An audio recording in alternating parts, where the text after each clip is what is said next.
Nifty অ্যানালিসিসে আপনাকে স্বাগত জানাই। নিফটির আমরা ফাইনাল ক্লোজিং আজকে যেটা পেয়েছি সেটা হচ্ছে 25,069। যদি আমরা কালকের ক্যান্ডেলের ক্লোজিং দেখি, সেখান থেকে নিফটি আজকে কী করে -44 পয়েন্ট কিন্তু নিচে গিয়ে ক্লোজিং দেয়।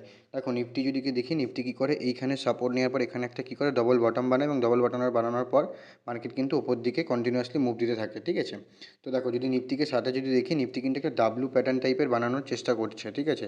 যদি নিফটি কী করে এই যে ডাব্লু প্যাটার্নের যে নেক, ঠিক আছে, এই নেককে যদি ব্রেকআউট করে দেন এখান থেকে কিন্তু একটা আপসাইড মুভমেন্ট দেখা যেতে পারে। নেক্সট যে টার্গেট থাকবে সেটা হচ্ছে এই যে রেজিস্ট্যান্স, এই রেজিস্ট্যান্সে কিন্তু লং টার্মে ভিউয়ে রাখা যেতে পারে, ঠিক আছে। ঠিক আছে, তো মার্কেট যদি কী করে এই যে ডাব্লু প্যাটার্নের যে নেক পয়েন্টটাকে যদি ব্রেকআউট করে দেন এখান থেকে নিফটি কিন্তু একটা মুভমেন্ট দেখা যেতে পারে। কোথায় যেতে পারে? প্রিভিয়াস যে হাই লাগিয়েছে সেই হাইয়ের কাছে কিন্তু নিফটি যেতে পারে, ঠিক আছে। এই দুটো যদি ক্যান্ডেলকে দেখি, নিফটি কী করে হাই আর লো কিন্তু প্রায় সমান, ঠিক আছে। তো নিফটি যতক্ষণ কী করছে এই দুটো ক্যান্ডেলের হাইকে যদি ব্রেকআউট করে তাহলে এখান থেকে একটা আপসাইড মুভমেন্ট দেখা যেতে পারে। যদি ডাউন সাইডের নিচের সাইডে ব্রেকডাউন করে তাহলে মার্কেট কিন্তু নিচের সাইডে আসতে পারে। যদি আমরা দেখি এই যে লো, এই যে লো লাগিয়েছে, ঠিক আছে, এই দুটো ক্যান্ডেলের যে লো, লাস্ট দুটো ক্যান্ডেলের যদি আমরা লো দেখি সেটা কিন্তু 25,000, ঠিক আছে, মানে 25,000-এর যে লেভেলটা সেটা কিন্তু একটি ইম্পর্টেন্ট সাপোর্ট হিসেবে কাজ করছে নিফটিতে। নিফটিতে যতক্ষণ কী করছে নিফটি 25,000-এর ওপরে কন্টিনিউয়াসলি ট্রেড করছে দেন কিন্তু এখান থেকে একটা আপসাইড ভিউ কিন্তু রাখা যেতে পারে। যদি নিফটি ক্লোজিং বেসিসে 25,000-এর নিচে ট্রেড করতে থাকে দেন কিন্তু এখানে একটা ডাউন সাইড ভিউ দেখা যেতে পারে, ডাউন সাইড মুভমেন্ট দেখা যেতে পারে নেক্সট যে সাপোর্ট সেই সাপোর্ট অবধি, ঠিক আছে। যদি কী করে নিফটি যে প্রিভিয়াস যে দুটো ক্যান্ডেল, এই দুটো ক্যান্ডেলের ওপরে যদি ব্রেকআউট করে দেন এখান থেকে কিন্তু একটা আপসাইড মুভমেন্ট দেখা যেতে পারে।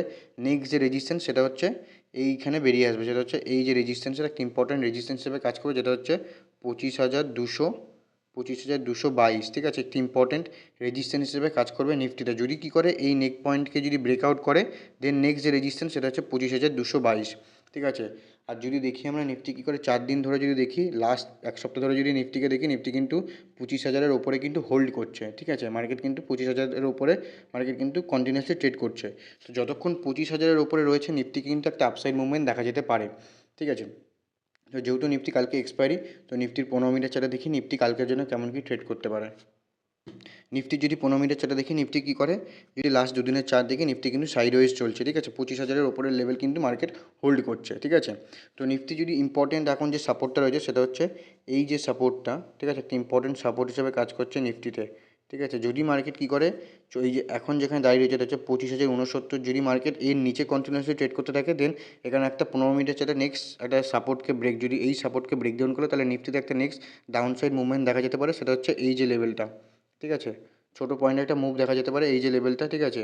যদি মার্কেট কী করে এই লেভেলটাকেও ব্রেক ডাউন করে, ঠিক আছে, এই লেভেলটাকেও যদি ব্রেক ডাউন করে তাহলে নেক্সট যে সাপোর্ট বেরিয়ে আসতে পারে সেটা হচ্ছে 15 মিনিটের সাথে এই যে জোনটা একটা ইম্পর্টেন্ট সাপোর্ট হিসেবে কাজ করে, যেটা হচ্ছে 25,000-এর যে লেভেলটা সেটা কিন্তু ইম্পর্টেন্ট সাপোর্ট হিসেবে কাজ করবে নিফটিতে। দেখা গেল কালকে নিফটি কী করলো, পাশাপাশি ওপেন হলাম, পাশাপাশি ওপেন হওয়ার পর কন্টিনিউয়াসলি ট্রেড করার পর যদি আপসাইডে ব্রেকআউট করে, আপসাইডে কাকে ব্রেকআউট করতে হবে, আপসাইডে যদি এই যে আজকের যে হাই, ঠিক আছে, এই আজকের হাইকে যদি ব্রেকআউট করে, আজকে যদি হাইকে যদি ব্রেকআউট করে দেন এখানে একটা আপসাইড মুভমেন্ট দেখা যেতে পারে। এই যে হাই সেটা হচ্ছে 25,111, যদি এই লেভেলকে রেজিস্ট্যান্সটাকে যদি ব্রেকআউট করে 15 মিনিটের চার্টে তাহলে নিফটি কিন্তু নেক্সট আপসাইডের জন্য রেডি হতে পারে। সেটা হচ্ছে নেক্সট যে প্রিভিয়াস যে হাই, সেই হাই কিন্তু একটা ইম্পর্টেন্ট রেজিস্ট্যান্স হিসেবে কাজ করবে 15 মিনিটের চার্টে, যেটা হচ্ছে 25,141, একটি ইম্পর্টেন্ট কিন্তু রেজিস্ট্যান্স হিসেবে কাজ করবে নিফটিতে 15 মিনিটের চার্টে অবশ্যই।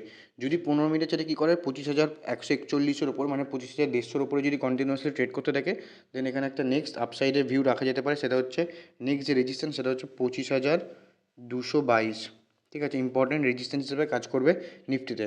ঠিক যতক্ষণ নিফটি কী করছে, যতক্ষণ 25,000-এর ওপরে হোল্ড করছে ততক্ষণ কিন্তু নিফটিতে একটা আপসাইড মুভমেন্ট দেখা যেতে পারে। যেহেতু কালকে নিফটি এক্সপায়ারি রয়েছে, নিফটিতে কিন্তু মার্কেট প্রিমিয়াম দিকে হওয়ার চান্স বেশি থাকবে এবং কিন্তু মার্কেটে ভোলাটিলিটিও থাকবে বেশি। তো মার্কেটকে বুঝে শুনে ট্রেড করো। যদি দেখা গেল কী করলো মার্কেট 25,000, মানে এইখানে যদি যদি দেখা গেলো মার্কেট এই গ্যাপ ডাউন এখানে ওপেন হলো, ঠিক আছে, 25,000-এর এখানে কিন্তু যদি ওপেন হয় তো এখানে কিন্তু বায়ার্সের একবার কিন্তু এখান থেকে মার্কেটকে উপরে নিয়ে যাওয়ার চেষ্টা করবে, যেহেতু এটা একটা 25,000 একটা স্ট্রং সাপোর্ট হিসেবে কাজ করবে নিফটিতে 15 মিনিটের চার্ট এবং ক্লোজিং বেসিসে। তো মার্কেট কিন্তু 25,000 এখানে এলে মার্কেট কিন্তু একবার হলেও বায়ার্স কিন্তু ইন্টারেস্ট দেখাবে উপরে যাওয়ার জন্য, মার্কেটকে নিয়ে যাওয়ার জন্য, ঠিক আছে। তো দেখো মার্কেট কী করে, যদি মার্কেট এই যে রেঞ্জটা বানিয়েছে, ঠিক আছে, এই রেঞ্জের মধ্যে যদি কন্টিনিউয়াসলি ওপেন হওয়ার পর মার্কেট কন্টিনিউয়াসলি ট্রেড করতে থাকে, তাহলে মার্কেট কিন্তু ওখানে সাইড ওয়েজ হয়েই কিন্তু সময় কাটাতে পারবে এবং প্রিমিয়াম কিন্তু দিকে হওয়ার চান্স থাকবে। তো যেহেতু কালকে নিফটির এক্সপায়ারি, তো অবশ্যই কিন্তু এটা মাথায় রেখো, যদি মার্কেট এই চ্যানেলের মধ্যে কন্টিনিউয়াসলি ট্রেড করতে থাকে তাহলে কিন্তু নিফটিকে অ্যাভয়েড করাটাই ভালো এবং ট্রেডটাকেও অ্যাভয়েড করা ভালো। বিকজ এখানে কিন্তু থাকলে প্রিমিয়াম কিন্তু দিকে হওয়ার চান্সটা বেশি থাকবে, ঠিক আছে। যদি মার্কেট কী করে, এখানে রেঞ্জ করার পর যদি আপসাইডে ব্রেকআউট করে, তাহলে যে রেজিস্ট্যান্সগুলো বললাম সেই রেজিস্ট্যান্সে নিফটি যেতে পারে। যদি রেঞ্জকে এখানে কন্টিনিউয়াসলি স্ট্রেট করার পর যদি নিচের সাইডে ব্রেকডাউন করে, তাহলে যে সাপোর্টগুলো প্রথম বেরিয়ে আসবে সেটা হচ্ছে এই যে লো, এই লো একটা ইম্পর্টেন্ট সাপোর্ট হিসেবে কাজ করবে। যদি এটাকে ব্রেকডাউন করে, তাহলে নেক্সট যে সাপোর্ট বেরিয়ে আসবে সেটা হচ্ছে 25,000-এর যে জোনটা, একটা ইম্পর্টেন্ট সাপোর্ট হিসেবে কাজ করবে। যদি 25,000-এর নিচে কন্টিনিউয়াসলি ট্রেড করতে থাকে, তাহলে এই যে লো, এই লো কিন্তু একটা ইম্পর্টেন্ট রেজিস্ট্যান্স সাপোর্ট হিসেবে কাজ করবে নিফটিতে, যেটা হচ্ছে 24,888, একটা ইম্পর্টেন্ট সাপোর্ট হিসেবে কাজ করবে নিফটিতে। তো মার্কেটকে দেখো, মার্কেট কী করে, যদি রেঞ্জের মধ্যে থাকে তোমার নিফটিকে অ্যাভয়েড করো। দেখো মার্কেট কী করে, যদি তোমার সেটা অ্যাক্টিভ হয় তবেই তুমি তোমার ট্রেড করতে পারো, আদারওয়াইজ কিন্তু ট্রেড করার দরকার নেই।